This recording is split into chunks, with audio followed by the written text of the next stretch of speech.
dernière étape, mais on a repris l'entraînement sérieusement derrière et ça allait déjà plutôt pas mal, donc j'ai hâte de voir comment est-ce que ça va donner ici. Du coup, on vient dans quel état d'esprit de voir un peu comment ça va aller, ou on se dit quand même que, bon, vu ce qu'on a montré à Paris-Nice, le général est dans les Non, cordes? forcément, le classement général, il n'y a plus une course.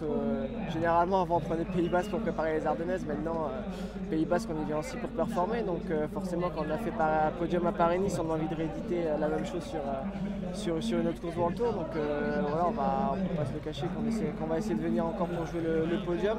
Et même si le parcours s'annonce pas forcément le plus dur des dernières éditions, ça reste un très beau parcours et je pense que ça va être une édition qui risque d'être très difficile. Mais justement, le parcours est vraiment différent. Quelles vont être les principales qualités à mettre en avant, et s'il va falloir attaquer avant, anticiper un peu, parce qu'il n'y a pas de vraie grosse arrivée au sommet, il n'y a pas de contrôle chrono non plus. Ouais, c'est sûr qu'il y a des bonifications, il y a des arrivées punchy.